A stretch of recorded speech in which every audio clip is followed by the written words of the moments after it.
सहेली।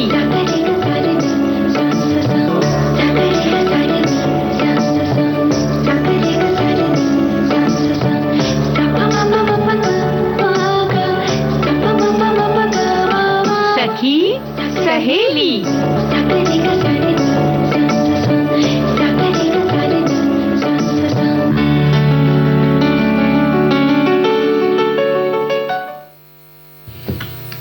सखी सहेली सुनने वाले सभी सखियों सहेलियों और श्रोताओं को नेहा शर्मा और मंदाकिनी जोशी का नमस्कार। कैसी हो नेहा?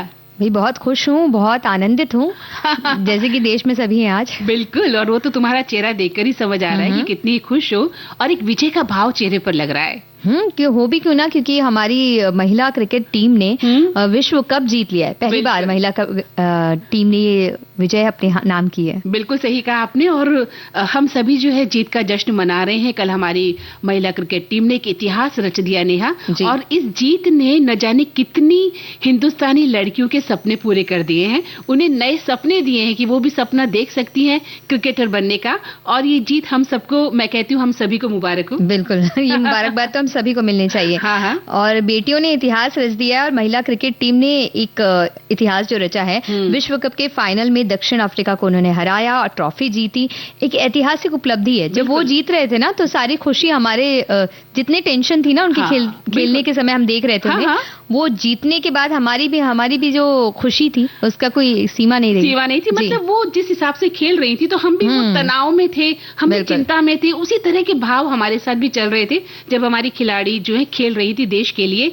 और बेहद खुशी का पल था जब वो जीत गई, और इन खिलाड़ियों ने हर चौके छक्के जब लगाए तो हम भी अपनी जो है जीत को महसूस कर रहे थे। और सच बताएं नेहा कि इन चौके छक्कों के पीछे पिता के हाथों की मेहनत और परिवार का अटूट विश्वास था। बिल्कुल, ये तो है ही। और जब वो आखिरी कैच लिया गया जिसने जीत दिलाई उसको, वो तो एक अलग ही पल था। बिल्कुल। और जितनी खुशी में जैसे आंसू छलक उठे, वैसे ही जो मैच देख रहे थे उनकी आंखों में भी आंसू छलक उठे। जो वहां थे उनका तो भाई कहना ही क्या उनका तो हम कह नहीं सकते। हॉल खचाखच भरा हुआ था मैदान, और आंखें छलछला आई थी, आंखों से आंसू गिर रहे थे, और गला रुंध गया उस वक्त मेरा। तो मतलब कहने को शब्द नहीं थे हमारे पास। बिल्कुल, कोशिश एक तरीके से कह सकते हैं कई बार इस यहाँ तक पहुंच चुके हैं, और बस वहां पहुंच के जब वापस आते हैं तो जैसे उनके हौसले तो नहीं टूटते, क्योंकि वो तो बिल्कुल अपने लगे रहते हैं। लेकिन हमारे जैसे हमें ऐसा लगता है कि अरे एक इतना छोटा सा ही पड़ाव बाकी था। वो जो बाकी था इतने सालों से,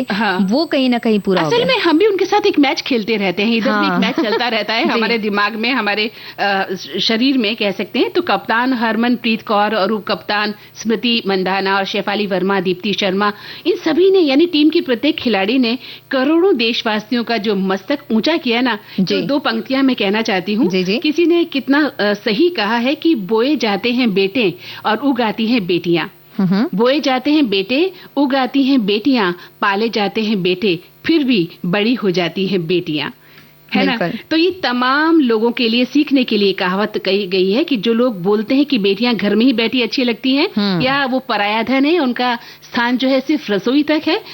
स्मृति ने, शेफाली ने, ऋचा ने जो चौको छक्कों की बौछार लगाई, दीप्ति, शेफाली और श्रीचरणी ने जो 2 विकेट खींचे, और अमनजोत की जो फील्डिंग थी और कैचिंग थी, जो शानदार कैचिंग थी, उसने जो है दुनिया को जवाब दिया है कि बेटियां बहुत कुछ कर सकती हैं। बिल्कुल, आमतौर पर जो अपने बच्चों को, लड़कियों को खास तौर पर जो खेल के मैदान में भेजने से कतराते हैं कि भाई कहते हैं काली हो जाओगी, तो शादी के बारे में सोचते हैं कई बार। तो इस तरह की जो बातें होती हैं वो उन सारी रूढ़ियों को तोड़ते हुए आगे बढ़ती हैं। और ये हमारी जो महिला खिलाड़ी हैं वो अपना नाम ही रोशन नहीं करती, अपने पीछे एक बहुत लंबी वो कहते हैं राह बनाती हैं। बिल्कुल दूसरी लड़कियों के लिए जो आगे बढ़ना चाहती हैं, और कभी कभी उनके सपनों को वो सोचती हैं कि आगे बढ़े या ना बढ़े। तो ऐसे समय में फिर उनके माता पिता के सामने एक मिसाल होती है। वो कहती हैं कि देखिए इन्होंने ये सारी चीजें की, हासिल की है, तो क्यों ना आप हमारा साथ दें। तो जहाँ कभी कभी माता पिता चाहते हुए भी समाज के दबाव में, या कभी आस पड़ोस में कोई क्या कहेगा सोच के जो रुकते हैं, वो सब चीजें वो करने के लिए तैयार हो जाते हैं। जी बिल्कुल, इन्होंने जो एक इतिहास रचा है ये लंबे समय तक याद रखा जाएगा। और मुझे लगता है कि हमारे जो माता पिता या हम माता पिता जो है अपनी बच्चियों को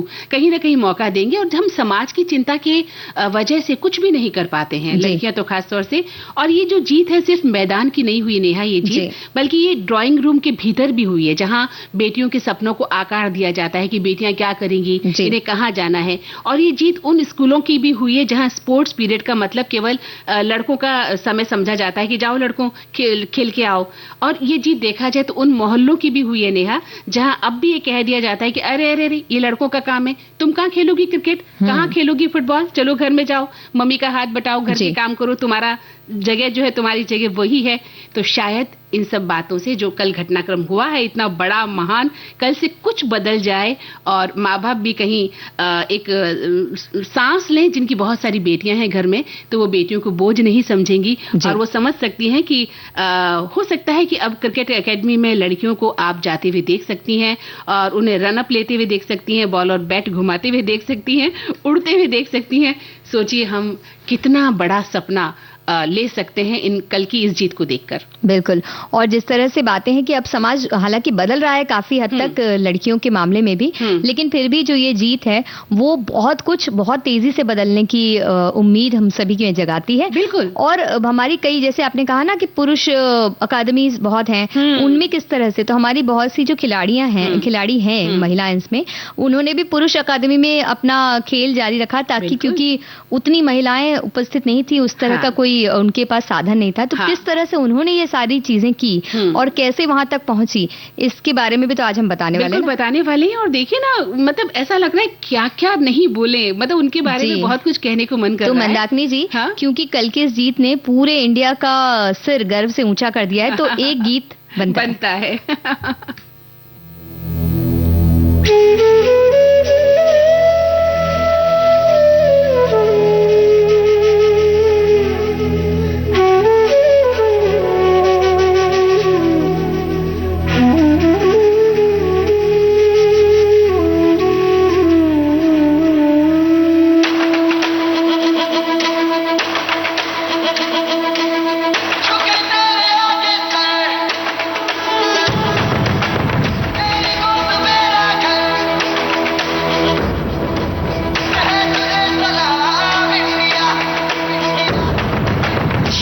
वक्त में भी हम न खोए हौसला, जिसके साथ चलने का यूं कर ले फैसला, हम जो चुने तो मिलता जोश है, तेरी ही खातिर चाहिए सरफरोश है। जीत का जश्न हम मनाएंगे, आसमां तिरंगा सजाना है, शान से सभी को बताएंगे, जीतने के सारा जहां।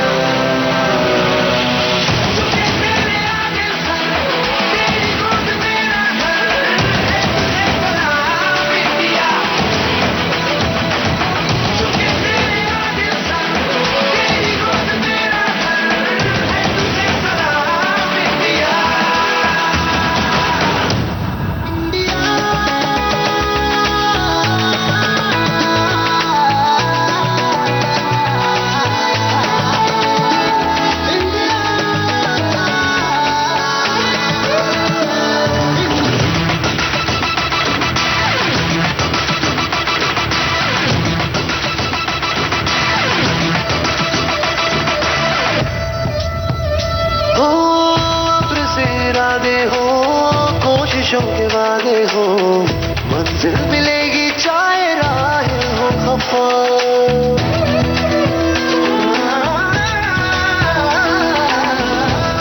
इरादे हो, कोशिशों के वादे हो, मंजिल मिलेगी चाहे राहें हो खफा। देश ये सिखाता है, हिम्मतें बढ़ाता है, घर से गिर के ना तू रुकना बेवजह, ये बदल कुछ भी जगह तू चाहे उतारे, को डरा के रखो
हाँ, तो नेहा, जीत का जश्न तो हम मना ही रहे हैं और मनाएंगे भी। सखी विशेष हमारा एक सेगमेंट होता है जिसमें हम किसी सखी की बात करते हैं, लेकिन आज हम बहुत सारी सखियों पर बात करने वाले हैं। हाँ, क्योंकि दिन ही ऐसा है ना, सब कुछ एक देखिए रिकॉर्ड बन गया एक, तो कुछ कुछ चीजें जो हमेशा होती हैं उनसे कुछ अलग होनी चाहिए। हाँ, तो ऐसा ही कुछ होने वाला है आज भी। बिल्कुल बिल्कुल ऐसा ही हुआ है। और देखिए ना कितना उत्साह है हमारे अंदर कि हमारी जो महिला खिलाड़ी हैं उन्होंने एक इतिहास रच दिया है। और अभी मैं देख रही थी कि महान खिलाड़ी रोहित शर्मा ने ये कहा कि हर गली में क्रिकेट नहीं प्रेरणा गूंज रही है और भारत की बेटियों ने वर्ल्ड कप जीतकर एक नई कहानी लिख दी है। बिल्कुल, रोहित शर्मा भी मौजूद थे इस खेल को देखते हुए। हम देखते हैं उनकी भी आंखों में आंसू आ गए। कोई भी अगर कैप्टन है, कोई भी अगर खिलाड़ी है, पुरुष महिला इसमें मायने ही नहीं रखता है। खेल के मैदान में खेल भावना से हर चीजें करनी चाहिए कहते हैं। तो ऐसे में हर व्यक्ति गर्व से भरा हुआ है, आम जीवन में आम व्यक्ति भी भरे हुए हैं। तो फिर जो खिलाड़ी है उन्हें तो असलियत पता होती है कि कितना दबाव होता है मैच के दौरान। और नेहा, लोग कहते थे कि लड़कियों का मैच कौन देखता है। कल देखा जब पूरा देश जो है टीवी के सामने खड़ा था और जो मैदान था वो खचाखच भरा हुआ था। और लोग कहते हैं कि लड़कियां उड़ नहीं सकती और वही लड़कियां कल आसमान से जो है वर्ल्ड कप उतार के लेकर आ गई हैं। तो ये हर उस बेटी की पहचान है जिसने तानों से नहीं ताकत से अपना परिचय दिया। बिल्कुल, है ना। तो एक जो धैर्य रखना होता है ना, मन में धैर्य रखती हैं। कहा जा सकता है कि हर महिला अपने मन में कहीं ना कहीं एक धैर्य धारण करती है, क्योंकि बहुत सी चीजें आती हैं, बहुत सारी अपेक्षाएं हैं, बहुत सारी अपेक्षाएं हैं, बहुत सारी उपेक्षाओं का भी सामना करना पड़ता है। इस बीच में जो धैर्य बनाकर अपनी मंजिल एक है, लक्ष्य है, उस ओर बढ़ते जाते हैं, तो कहीं ना कहीं वो चीजें हासिल करना हो ही जाता है, क्योंकि आप जिस चीज को एकदम चाहते हैं वो चीज तो आपको मिल ही जाती है। बिल्कुल, लेकिन ये मिलने के पीछे कितनी ताकत और कितनी मेहनत होती है इसका भी हमें अंदाजा होना चाहिए कि एक खिलाड़ी या कोई भी कहीं भी जो सफल इंसान है उसके पीछे का जो इतिहास है वो उठाकर देखना चाहिए कि उसने क्या कुछ खोया उस पाने के लिए, कितना कुछ खोया। तो वही हम इन खिलाड़ियों में देखते हैं कि उन्होंने कितना कुछ खोया होगा, तब जाकर ये जीत जो है उन्हें मिली है। तो हम सबसे पहले बात कर लेते हैं कैप्टन हरमनप्रीत कौर की, जिसने कल कमाल का खेल खेला। और इनकी बात करें तो इनका जन्म जो है 8 मार्च 1989 और मोगा पंजाब में हुआ था। ये बल्लेबाज भी है और शानदार गेंदबाज भी है ना। तो पहले पुरुषों के साथ ही क्रिकेट खेलती थी जी।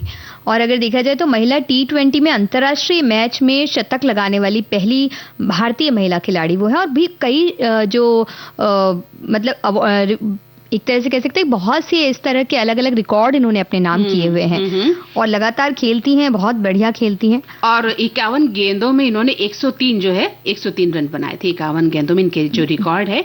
और इन्हें अर्जुन पुरस्कार भी मिला हुआ है। वर्ल्ड कप सेमीफाइनल में इन्होंने जो है 89 रन बनाए थे।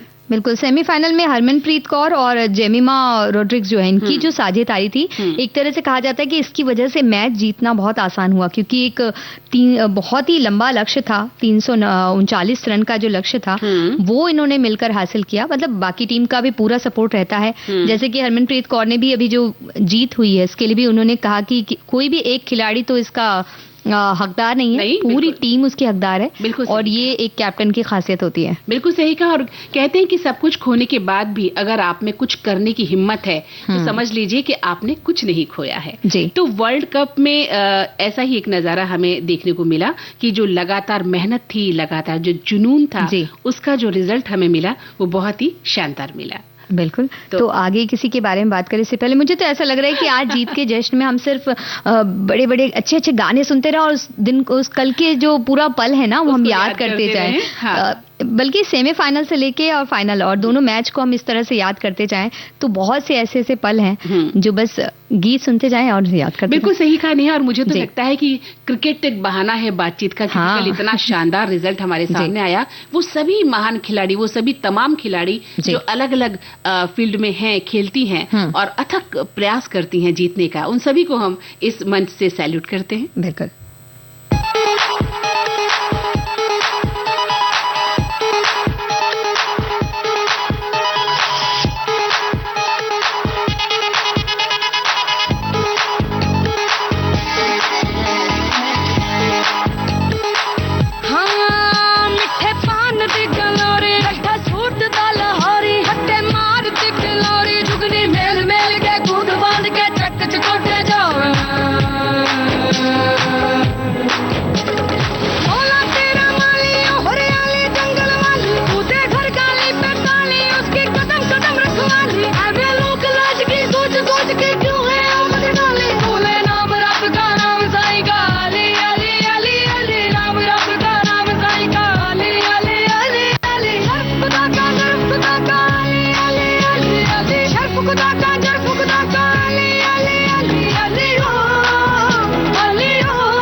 तो हमारे कई साथी भी बिल्कुल उसी तरह से खुश हैं जैसे हम खुश हैं। बिल्कुल। और इतनी सारी बातें कह रहे हैं। हमारे तो एक साथी बता रहे कि कोई भी मैच हो बीच बीच में ही देखता हूँ, जैसी कोई परेशानी दिख रही हो तो मैच बंद कर देता हूँ। फिर किसी को याद करता हूँ, किसी को याद करो तो भाई जो मैच को जिता दे, कोई ना कोई दिख जाता है, फिर उनको मैं कहता हूँ कि कुछ करो भाई, कि तो मैं तो छत से चला जाएगा, कुछ प्रयास तो करो, मैच उसके बाद वो खोलते हैं। मतलब बीच बीच में देखते हैं।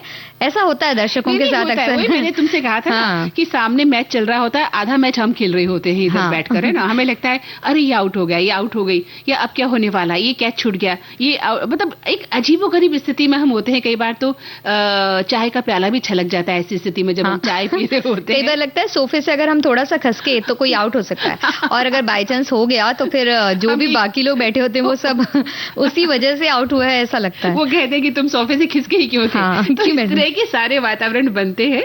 और वैसे इस तरह के बातों पे विश्वास न रखते हुए हमारे खिलाड़ी जो हैं वो लगातार मेहनत करते हैं। और जैसे कि हम बात कर रहे थे महिला खिलाड़ियों की, कितनी मेहनत, उनको कितनी परेशानियां आती हैं। जो शेफाली वर्मा की अगर हम बात करें, 28 जनवरी 2004 को रोहतक हरियाणा में वो जन्मी, और उन्हें कितनी मुश्किलें आई अपना सफर शुरू करने में ही, कि क्रिकेट उनको जीतना था, खेलना था, जीतना तो बस सीखना था।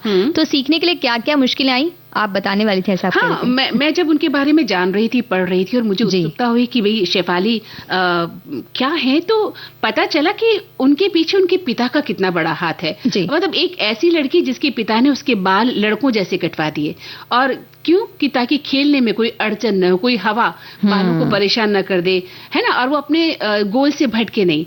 तो ऐसे में समाज ने क्या कहा कि अरे लड़कों जैसे बाल कटवा दिए आपने, कौन करेगा इससे शादी। तो पिता ने उसे लड़कों के साथ क्रिकेट खिलाया ताकि वो मजबूत बने, और इस लड़की ने शानदार मैच खेलकर जो है जिता भी दिया, और दिखा दिया कि बाल काटने, बाल बड़े रखने या बाल छोटे रखने से कुछ नहीं होता। मतलब जिस समाज ने नेहा ये कहा कि लड़कियां मैदान में नहीं किचन में अच्छी लगती हैं, आज वही समाज टीवी के आगे तालियां बजा रहा है। और ये जीत एक बेटी की नहीं बल्कि हर उस पिता की है, नेहा ये जीत जिसने समाज की परवाह छोड़ी और बेटी का सपना चुना। बिल्कुल। शेफाली वर्मा की हम बात करें तो कल ओपनिंग उन्होंने बैट्समैन थी वो, स्मृति मंधाना के साथ 104 रनों की साझेदारी उन्होंने की। हालांकि शतक नहीं बनाया, 78 गेंदों में 87 रन उन्होंने बनाया, और गेंदबाजी भी की, और 2 अहम विकेट उन्होंने चटकाए, और साथ ही प्लेयर ऑफ द मैच भी वो बनी।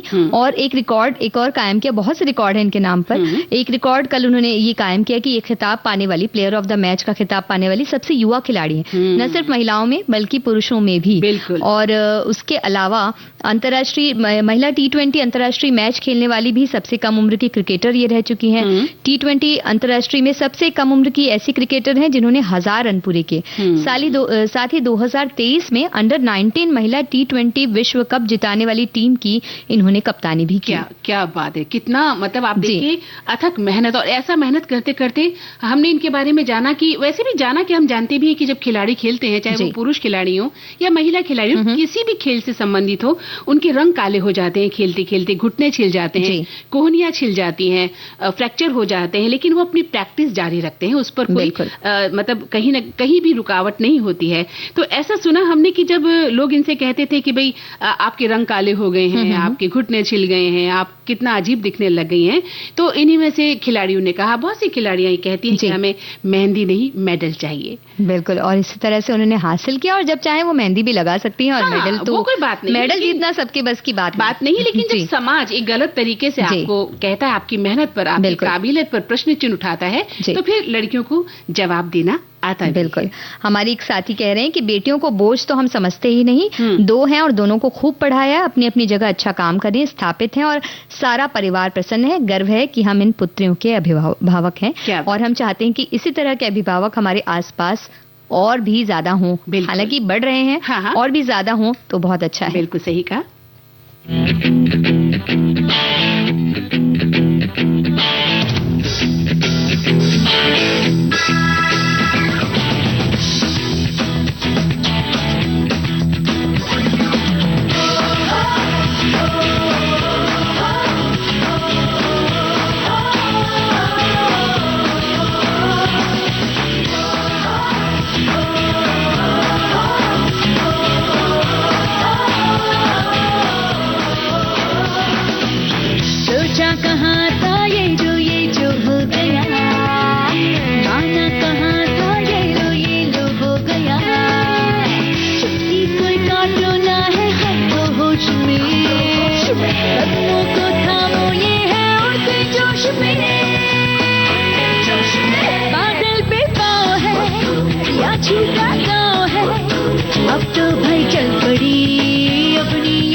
मंदाकिनी जी, इतने सारे जोश को पचाने के लिए भी हमें एक अंतराल ले लेना चाहिए। बिल्कुल जरूरी है जी।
अंतराल के बाद आप सभी का एक बार फिर से स्वागत है। आप सुन रहे हैं कार्यक्रम सखी सहेली, जहाँ चल रहा है जीत का जश्न। बिल्कुल। और नेहा, हमारे श्रोता लिखते हैं कि हरमनप्रीत की कप्तानी में टीम विश्व विजेता बन गई। महिला टीम की पहली आईसीसी ट्रॉफी है। 1983 में कपिल देव और 2011 में महेंद्र सिंह धोनी की कप्तानी में पुरुष टीम ने वनडे विश्व कप जीता था। अब हरमनप्रीत कौर की अगुवाई में बेटियों ने भी विश्व चैंपियन का तमगा पा लिया है। जय हो भारतीय नारी शक्ति। हम सभी ढेरों शुभकामनाएं देते हैं। वहीं एक श्रोता लिखते हैं कि अद्भुत और अविस्मरणीय 2 नवंबर की शाम मुंबई के डीवाई पाटिल स्टेडियम में इतिहास लिखा गया। रोशनी से जगमगाते मैदान में भारतीय महिला क्रिकेट टीम ने वो कर दिखाया जिसका सपना करोड़ों भारतीयों ने बरसों से देखा था, और साउथ अफ्रीका को 52 रनों से हराकर भारत ने पहली बार आईसीसी महिला वर्ल्ड कप 2025 का खिताब अपने नाम कर लिया। और कप्तान हरमनप्रीत कौर की नेतृत्व क्षमता, शेफाली वर्मा की तूफानी बल्लेबाजी और दीप्ति शर्मा की ऑलराउंडर परफॉर्मेंस ने टीम इंडिया को नई ऊंचाई पर पहुंचा दिया। बिल्कुल। और अगर हम बात करें जिन खिलाड़ियों की, उनमें एक नाम बहुत ही मायने रखता है और वो है जेमिमा रॉड्रिक्स का। 5 सितंबर 2000 को मुंबई में वो पैदा हुई। बल्लेबाज हैं। पहला वर्ल्ड कप शतक इन्होंने लगाया। नॉकआउट शतक लगाने वाली दूसरी बल्लेबाज बन गई हैं वो। और सेमीफाइनल में उन्होंने नाबाद 134 रन बनाए और इसकी वजह से 339 का जो लक्ष्य था वो हासिल किया जा सका। इतना बड़ा लक्ष्य हासिल करना भी एक तरह से दोनों ही टीमों के लिए, महिला और पुरुष टीम के लिए, इतना बड़ा लक्ष्य हासिल करना उतना आसान, बिल्कुल आसान नहीं रहा है आज तक। और सबसे ज्यादा जो बात रही, जो बहुत ज्यादा ध्यान मेरा जिसने आकर्षित किया, जेमिमा रॉड्रिक्स जब जीती तो आंसू उनकी आंखों में थे। तो आंसू सभी की आंखों में आ जाते हैं खुशी की। पर जेमिमा ने जब बात की तो उन्होंने मानसिक स्वास्थ्य की बात की। उन्होंने बताया, मतलब एक ऐसी जगह पर वो बैठी थी जहां पर उनको जीत मिल चुकी थी। ये सारी बातें नहीं करती तो भी कोई परेशानी नहीं थी, लेकिन उन्होंने बात को बताया। और उन्होंने वो जानबूझकर उन्होंने कहा, क्योंकि वो चाहती थी कि जो व्यक्ति इतना कुछ हासिल कर चुका है उसकी भी पीछे क्या संघर्ष रहा है और मानसिक स्वास्थ्य का संघर्ष कितना ज्यादा है। उन्होंने बताया कि वो तकरीबन बहुत एक लंबे समय से वो रोजाना रो रही हैं क्योंकि उन्हें कुछ समझ में नहीं आता है। और एक मानसिक स्वास्थ्य का उन्होंने एक बताया कि, लेकिन उनके साथी जो खिलाड़ी हैं उन्होंने उनका कितना साथ दिया। उन्होंने बताया उनके माता पिता से उनकी रोजाना बात होती थी जिसमें वो कहती थी कि वो अक्सर रोती थी और उन्हें पता नहीं चलता था मतलब किस तरह से क्या करना है, कैसे जाना है। एक अलग सी सिचुएशन होती है ना दिमाग की। तो मतलब उससे जूझ रही थी। ये बताया कि वो मानसिक तनाव से गुजर रही थी। इस बात को उन्होंने छिपाया नहीं, बल्कि दुनिया के सामने रखा कि एक लड़की जो इतनी बड़ी ऊंचाइयां छू रही है उसके पीछे की कहानी क्या है। और कहती भी है नेहा कि कभी एक दिन ऐसा भी था जब उन्होंने खुद से पूछा था कि क्या उन्हें क्रिकेट छोड़ देना चाहिए, तो वो टूट चुकी थी, वो बहुत चुप थी। और जैसा कि उन्होंने कहा कि वो बहुत मानसिक तनाव में थी और अपने से ही न जाने कितने सवाल कर रही थी। लेकिन वहीं जेमिमा 7 बार की चैंपियन ऑस्ट्रेलिया की गेंदबाजों के पसीने छुड़ाकर दुनिया को ये उन्होंने बता दिया कि सपने हार मानने से नहीं बल्कि दृढ़ निश्चय से ही पूरे होते हैं। और सबसे बड़ी बात यह है कि वो क्रिकेट के साथ साथ हॉकी की प्लेयर भी रही। जी, है ना? हॉकी प्लेयर वो पहले रही और बाद में उन्हें क्रिकेट टीम के लिए चुन लिया गया। और एक ऐसा होता है हर खिलाड़ी के, हम जब भी किसी खिलाड़ी के बारे में देखते हैं, उनका जीवन परिचय पढ़ते हैं या उनके इंटरव्यूज देखते हैं, तो हमें पता चलता है कि एक वक्त तो ऐसा आता है जब वो अपने बुरे दौर से गुजर रहे होते हैं, क्योंकि ये तो शारीरिक श्रम की चीज है। और इसमें जरूरी नहीं कि हर वक्त आप फिट बने रहेंगे। अक्सर कभी कुछ चोट लग गई, कभी कुछ हो गया, हाँ। तो उससे एक लंबे दौर पर आपको वापस आने में बहुत एक वक्त लगता है, क्योंकि खिलाड़ी चोटिल हो जाती है ना, खेल से बाहर हो जाती है, बिल्कुल ऐसा होता है। तो ऐसा जब दौर आता है तो मानसिक तनाव होना बहुत, क्योंकि एक अच्छे फॉर्म में अचानक से आपका फॉर्म बिगड़ जाता है। तो इस तरह की कई सिचुएशंस उन्होंने सामने उनके आई और उन्होंने कहा कि उनके जो भी खिलाड़ी महिला मित्र हैं जो साथ में रही उन्होंने उनका बहुत हौसला बढ़ाया, हमेशा उसके साथ बनी रही, उनका ख्याल रखती रही और उन्होंने अपनी जीत का श्रेय इन सभी को भी दिया, क्योंकि इन सबके साथ से और बल्कि अपने माता पिता को उन्होंने बहुत श्रेय दिया, क्योंकि माता की जो मेडल उन्हें मिला, उन्होंने कहा कि मैं अपने माता पिता के नाम समर्पित करती हूँ। और एक बड़ी बात कि उन्होंने असफलताओं को ठोकर की तरह नहीं बल्कि सीढ़ी की तरह इस्तेमाल किया और अपनी मुस्कुराहट के पीछे अनगिनत संघर्ष छुपाए, उनको मतलब किस तरह से उन्होंने किया है और हमारे सामने एक धैर्य और हिम्मत से वापसी जो की, वो बहुत बड़ी बात है। बिल्कुल, और वो अपनी जिंदगी को बड़ा प्यार करती हैं, ऐसा लगता है, क्योंकि उनके जो भी वीडियोस आप देखेंगे उसमें बड़ी अच्छी तरह से नाचती हुई नजर आती हैं वो। तो उनके लिए क्यों ना ये गीत हम चला। बिल्कुल, उनके लिए बिल्कुल और हम सभी के लिए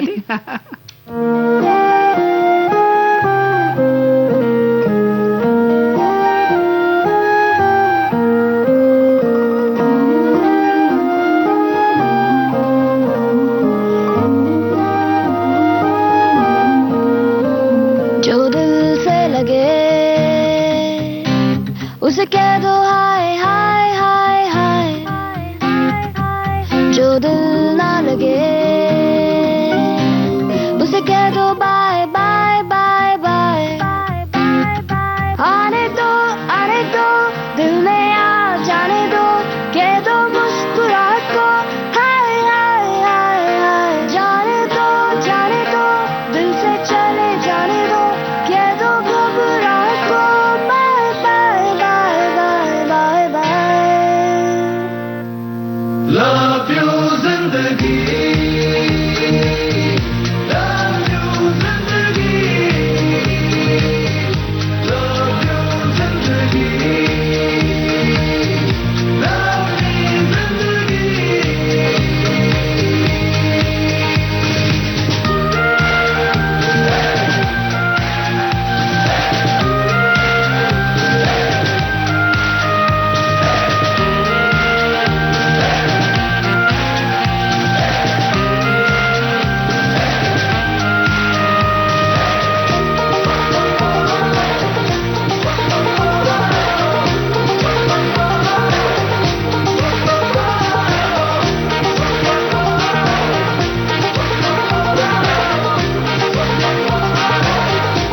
तेरी हाथ पकड़ के तू मेरा चल दे, कभी हाथ छुड़ा के मैं तेरा चल दूं। मैं थोड़ी सी मुड़ी हूँ, तू थोड़ी सी टेढ़ी है, क्या खूब ये जोड़ी है तेरी मेरी। आने दो दिल में आ जाने दो, कह दो मुस्कुराहट को हाय हाय हाय हाय। जाने दो दिल से चले जाने दो, कह दो घबराहट को bye bye bye bye bye bye.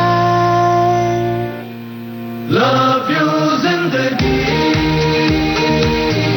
Love you जिंदगी,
तो अब हम जो इस तरह से बहुत से हमारे साथियों ने बहुत सी बातें लिख भेजी हैं।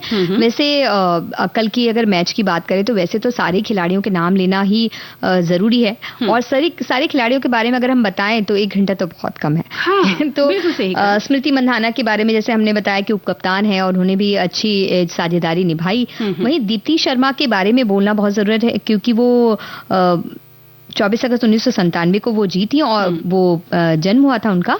ऑलराउंडर हैं और गेंदबाजी में उन्होंने काफी कमाल दिखाया। उन्होंने वुमेन वर्ल्ड कप कल जो 2025 में उन्होंने किया, तो उन्होंने फाइनल में 5 विकेट उन्होंने लिए और 22 अगर ओवरऑल माना जाए तो 22 विकेट उन्होंने एक साथ लिए, मतलब इस पूरे टूर्नामेंट की अगर बात की जाए तो।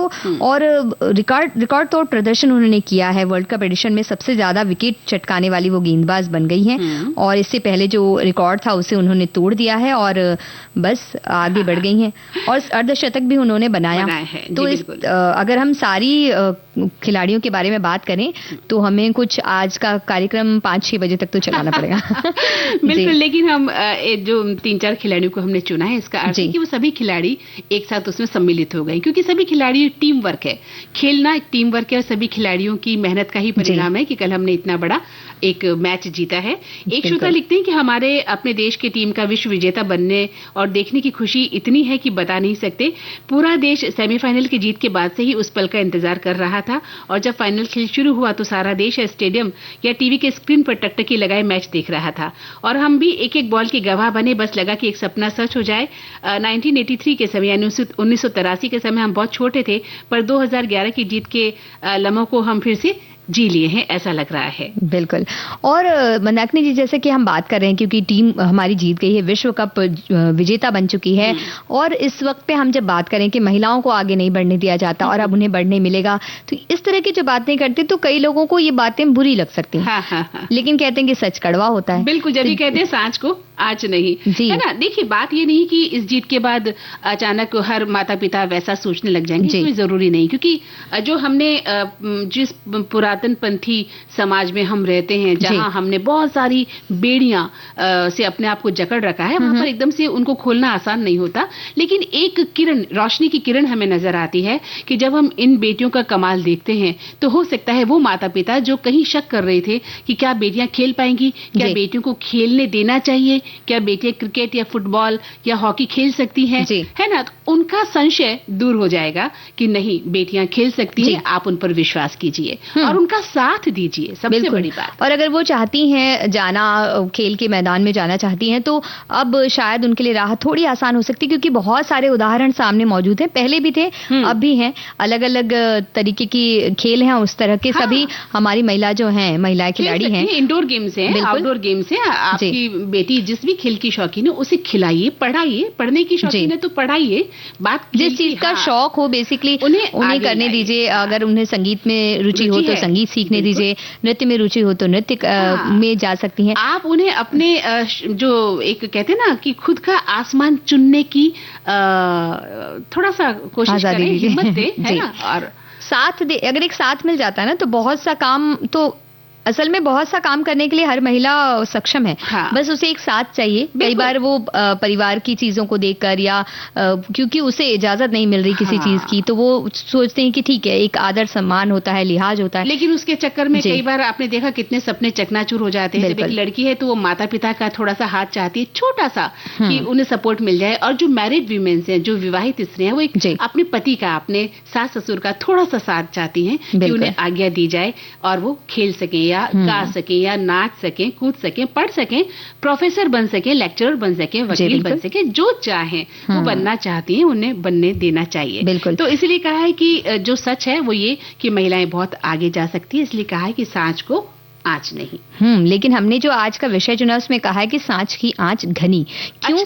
क्योंकि जब इस तरह से सच कहा जाता है आजकल के जमाने में, तो उसकी आँच जो होती है वो लोगों को सहन नहीं होती है, और वो उन्हें तो क्या झुलसाती, वो बुरा मान जाते हैं, और इसके इतने सारे दुष्परिणाम हमारे सामने नजर आते हैं। ऐसा लगता है कि किसी के सामने तो भैया सच बोलना बहुत बुरी बात है आजकल, ऐसा कहा जाता है। बिल्कुल सही कहा। जब हम सच बोलते हैं तो हमारे ही घर में लोग हमें टोक देते, क्यों इतना सच बोलने की जरूरत थी, है ना, झूठ झूठ का सहारा चल रहा है। लोग जो झूठे हैं वो समाज में ज्यादा ख्याति प्राप्त करते हैं, बजाय सच बोलने वाले कड़वे लगते हैं।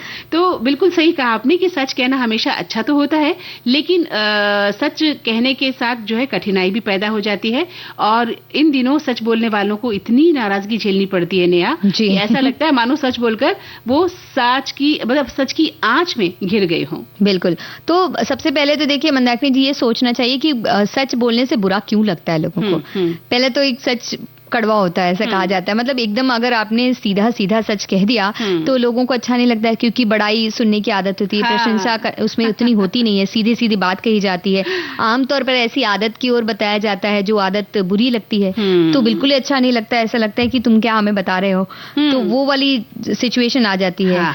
और फिर जरूरी नहीं कि सामने वाला व्यक्ति उस सच को पचा पाए और सुन सके। बिल्कुल, सच को सुनने की भी तो क्षमता होनी चाहिए कि जो सच कह रहा है सामने वाला उसे सुने भी तो। कहा भी जाता है कि सच कड़वा होता है, और ऐसे में सच सुनने वाला ऐसा इंसान हो जो कड़वाहट के पीछे छुपी सच्चाई को अगर समझ लेगा तो बुरा नहीं मानेगा। बिल्कुल। और सच को बोलने और सुनने दोनों के लिए हिम्मत भी चाहिए, क्योंकि इसमें ना तो बनावट है ना लाग लपेट है। तो जो बात कही जा रही है सच्ची बात, वो आपको अच्छी लगे इसकी तो कोई गारंटी नहीं है। बिल्कुल सही कहा। और आपने कहा कि हिम्मत होनी चाहिए और सामने वाले में सहनशीलता भी होनी चाहिए, कि आपने किसी के सामने अगर सच बोल दिया है तो उसे सुनने वाला भी उतना हिम्मत वाला हो। और वो लोग देखिए हैं, ऐसा नहीं है, कई बार हम अपने पर हंस लेते हैं, कहते हैं खुद पर हंसने वाला इंसान है ना। तो ये वाली बात है कि अगर आपने, मान लीजिए नेहा ने कहा कि मंदाकिनी जी आप में ये बुराई है, और अगर मैंने उसको समझ लिया कि हाँ सचमुच मुझ में बुराई है और नेहा सच कह रही है, तो मैं आपकी उस सच का सम्मान करूंगी और खुद पर शोध करूंगी कि हाँ मुझ में बुराई तो है, मुझे इसे कैसे दूर करना चाहिए। लेकिन अगर मैं ये सोच लेती हूँ मुझे मुगालते हैं, मुझे भ्रम है कि नहीं मुझ में कोई बुराई नहीं है, तो मैं आपको सहन नहीं कर पाऊंगी। दोनों ही चीजें यहाँ। तो देखिए कई बार ऐसा होता है कि सामने वाला कभी कभी झूठे तौर पर भी ये चीजें कह सकता है, तो ये भी तय कर पाना बड़ा मुश्किल है। वहीं ऐसा सच कैसे बोलें कि जिससे लोगों को बुरा ना लगे, और क्या तरीका उसके लिए हम अपना सकते हैं, ये हमें गीत सुनने के बाद कहें। चलिए गीत सुन लेते हैं।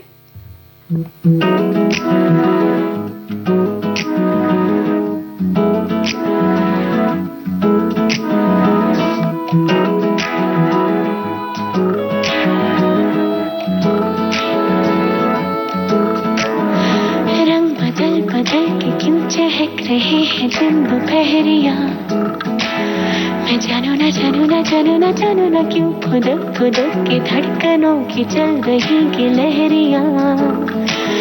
मैं जानू ना जानू ना जानू ना जानू ना रंग बदल बदल के क्यों चहक रहे हैं दिन दोपहरिया।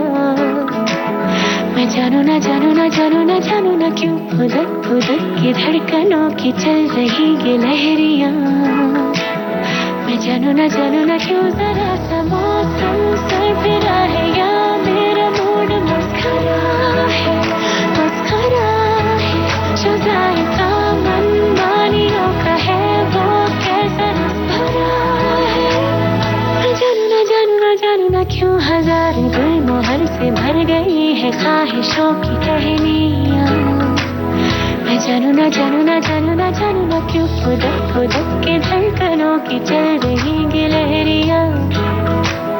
मैं जानू ना जानू ना क्यों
जरा सा मौसम सरफिरा है, या मेरा मूड मस्खरा है जो जायका मनमानियों का है वो कैसा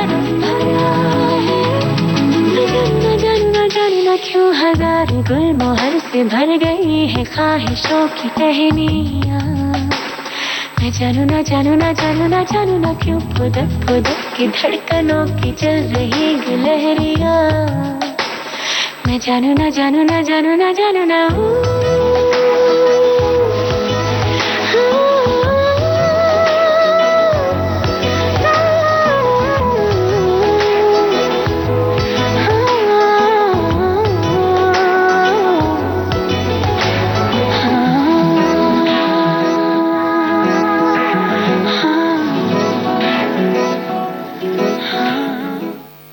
हाँ तो नेहा, हाँ अभी जी। देखिए बात चल रही थी कि सच बोलना चाहिए कि नहीं और कहाँ हाँ। बोलना चाहिए, है ना।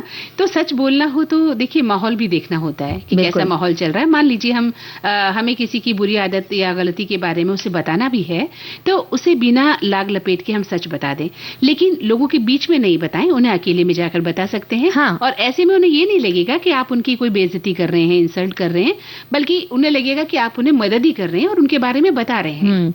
और अगर कोई भी सच कहना हो ना तो एक ही बार में पूरी बात कर लें। ऐसा नहीं कि हाँ। थोड़ा सा आज बता दिया, थोड़ा कल बताएंगे, रोज थोड़ा नहीं परसों, किसी को, हाँ। तो किसी को भी बुरा लगेगा कि बार बार क्यों आप ऐसा कर रहे हैं। वहीं अगर कोई ऐसा सच है जो किसी की राज खोल रहा है तो उससे पहले देख लीजिए सामने वाले व्यक्ति को कि उसको बताना है कि नहीं बताना है। सही बात तो है। ये देखना ऐसा ना हो कि वो बात का बतंगड़ बना दे और हाँ। आप फिर बाद में फंस जाए। नहीं, बिल्कुल सही कहा। देखिए कोई भी कहते हैं ना कि बात ऐसी कही जो किसी को बुरी भी न लगे जी। और सच भी कह दें हम, है ना। हम्म। तो किसी भी व्यक्ति को सच बोलने से हमें चूकना तो नहीं चाहिए, लेकिन ये भी ध्यान रख लें कि कहाँ कह रहे हैं, किसके लिए कह रहे हैं, ये जानलेवा तो साबित नहीं हो सकता। हाँ। खुद के लिए भी और उसके लिए भी, जिसको हम बता रहे हैं। जी जी जी। तो इस तरह से सच के बारे में हमारे एक साथी ने भी लिख के भेजा है कि हमारे समाज में असत्य यानी झूठ का प्रभाव इतना बढ़ गया है कि सत्य को पहचानना और उस पर टिके रहना मुश्किल हो गया है। कुछ लोगों का मानना है कि आज समाज इतना नकली हो गया है कि सच्चाई लोगों को परेशान करती है। इन चुनौतियों के बावजूद सच्चाई का मूल्य और महत्व हमेशा बना रहता है। सच्चाई आपको ईमानदार ही नहीं अनुशासित भी बनाती है, जीवन में विश्वास, सम्मान और संतोष की भावना को बढ़ाती है। सत्य परेशान हो सकता है लेकिन पराजित नहीं। झूठ कितना भी बलवान हो, सच्चाई की एक छोटी सी लौ भी उसे जलाकर राख कर देती है। वाह, बहुत सुंदर लिखा है आपने। बिल्कुल। और वहीं एक श्रोता लिखते हैं कि अगर आज विषय की बात करें कि सांच की आंच घनी, तो ये कहावत है, अर्थात सच कहना हो तो सच ही होता है। सच का असर इतना गहरा होता है कि शब्दों में ज्यादा परिभाषित चाहे करें नहीं, छोटे शब्दों में भी आप सच्चाई कह सकते हैं और बहुत कुछ बयां कर सकते हैं। बिल्कुल। और छोटे शब्दों में अगर हम बात करें तो आज विश्व सैंडविच दिवस भी है। तो इस वजह से बिना ब्रेड के सैंडविच कैसे बनाए जा सकते हैं ये हम चाह रहे थे बताना। हमारे एक साथी ने कहा भी है कि बिना ब्रेड के सैंडविच बहुत तरीके से बन सकती है। जैसे बेसन से सैंडविच कुछ लोग बनाते हैं, बहुत से तरीके हैं जिससे आप सैंडविच बना सकते हैं। बिल्कुल सही है। अगर हम चाहें तो बेसन और सूजी को भिगा कर रख सकते हैं दही में कुछ देर, और जो सैंडविच मेकर होता है उसमें आप पहले उस पतले से घोल को डाल दीजिए और सैंडविच के अंदर जो भी भरना चाहें वो फिलर डाल दीजिए और उसके ऊपर फिर से वो घोल डाल के बंद करके सेक लीजिए। तो पूरे सैंडविच की तरह ही वो नजर आता है। बच्चों के लिए कई बार हम सोचते हैं कि ब्रेड वगैरह उन्हें ना दें खाने के लिए। कई जगह पे मना भी होता है क्योंकि मैदा के ब्रेड मिलते हैं, आजकल तो अलग अलग तरह के ब्रेड भी मिलते हैं। लेकिन ऐसे समय में आप इस तरह से इस्तेमाल कर सकते हैं।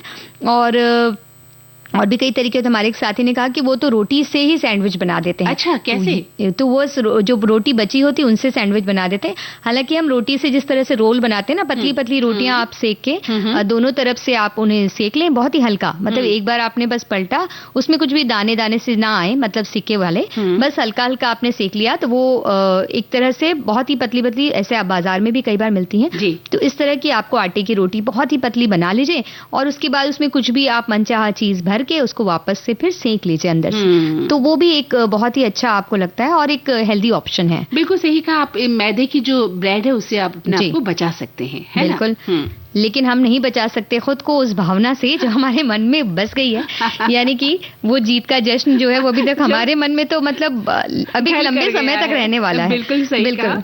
देखिए हमारी एक श्रोता ने बहुत अच्छी बात लिखी है कि बिल्कुल अद्भुत है, ना भूलने वाला क्षण था वो जब कल हमने कप जीता। तो हम सिर्फ चाय का कप ही नहीं उठाती महिलाएं, बल्कि विश्व विजेता वाला कप उठाने की क्षमता भी रखती है। बिल्कुल। तो एक बार फिर से ढेर सारी बधाई, ढेर सारी शुभकामनाएं हमारी टीम को ही नहीं, पूरे भारत देश को हम देते हैं। और एक गीत तो बनता है, बिल्कुल बनता है।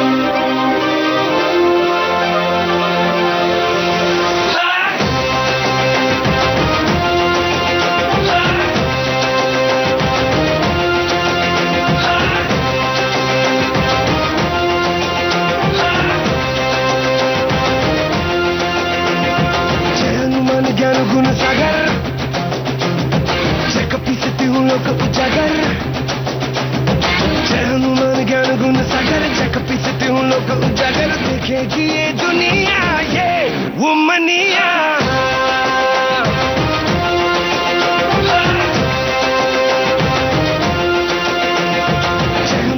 ज्ञान गुण सागर जय कपिसिद्धि हूँ लोक उजागर, देखेगी ये दुनिया, ये वो मनिया।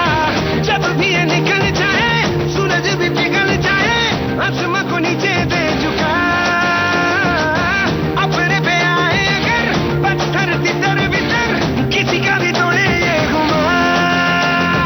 उनकी तू आधार हो, अगर सवार हो, तेरे जैसी ताकत देखो यहाँ किसी और में कहा।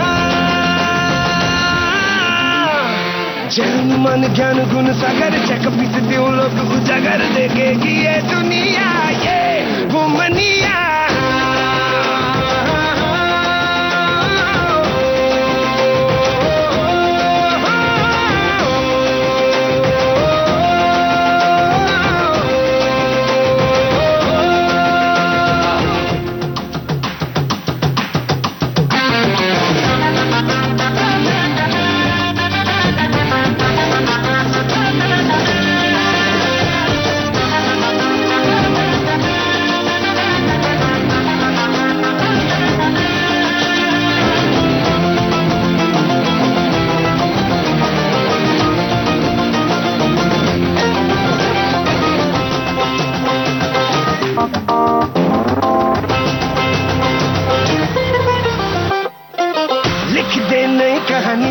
अब तू तेरी जुबानी भूल के बातें पुरानी के, कैसे किसी ने कब था क्या था। ओ लिख दे नई कहानी, अब तू तेरी जुबानी भूल के बातें पुरानी के, कैसे किसी ने कब था क्या था। रोके गाँव जवारी पर तेरी जिद करारी, टूटी चार दीवारी तो चल पड़ी है कि नहीं हवा। सदा बहार है तू सबसे चमकदार है, तेरी रोशनी में लग रहा है अब जवा जवा जहां। जय हनुमान ज्ञान गुण सागर जय कपिसिद्धि हूँ लोक उजागर, जय हनुमान ज्ञान गुण सागर जय कपिसिद्धि हूँ लोक उजागर, देखेगी ये दुनिया, ये वो मनिया। तो बस आज के इस कार्यक्रम से लेते हैं इजाजत। स्वीकार कीजिए नेहा शर्मा और मंदाकिनी जोशी का नमस्कार।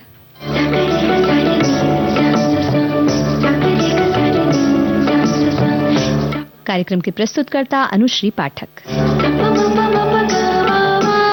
सखी सहेली।